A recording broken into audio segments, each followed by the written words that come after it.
The Magical Trials of the Wishing Woods, a journey to find the magic within.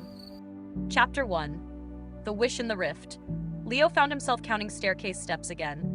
1, 2, 3, 7 steps. Dad's coming up.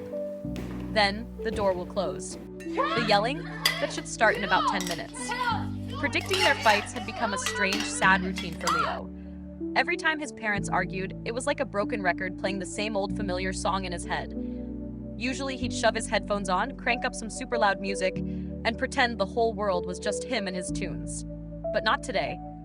Today, he didn't want to hear anything. He just sat quietly on his bed, staring out at the inky black night sky. "It's Friday again," he whispered. Fridays are always the worst. In his hand, he clutched a drawing he'd made 3 days ago. His family, Mom, Dad, and him, all chowing down on ice cream in the park. Mom's face was beaming like the sun. Dad wore silly sunglasses, and Leo himself was holding a bright, bouncy balloon. The Leo in the drawing was grinning from ear to ear, looking nothing like the quiet boy he was right now. He carefully folded the picture and tucked it into his pillowcase. This was his secret treasure pouch, stuffed with all the things he wanted to keep safe. Downstairs, the clinking of glasses rattled through the floor. "Please stop fighting. Please," he muttered. But the sounds kept piercing his ears like sharp needles, endless and agonizing. Leo had always, deep down, believed these arguments were his fault. He wasn't sure when that awful thought had started. Maybe the first time his parents yelled about who had to take him to after-school tutoring, or that look his mom gave when she said she gave up a promotion to take care of this family. No matter when, it made him feel like a giant, heavy backpack weighing his parents down, making it hard for them to breathe. If only I could just disappear, or be super amazing and good, maybe they'd be happier. He never said these words out loud. He only whispered them to himself, or to the night sky outside his window, or the brick wall behind the school, and to a tiny, nameless voice deep inside his heart. That voice always came when things were quiet, answering him like a gentle breeze. Maybe you can do something. Maybe there's a way to make everything different. That night, Leo snuck out of the house. He didn't bring his phone, didn't leave a note. All he had was a small flashlight and a heavy, unhappy heart. He pulled on a jacket, slipped on his flip-flops, and walked through the backyard in the dark. He had no idea where he was going, only that he'd had enough. He just wanted to get away from the house swallowed by arguments, even for a little while. When he reached the edge of the woods, he stopped. This forest stretched far behind his house. Usually, the school and all the grown-ups warned kids to stay far away.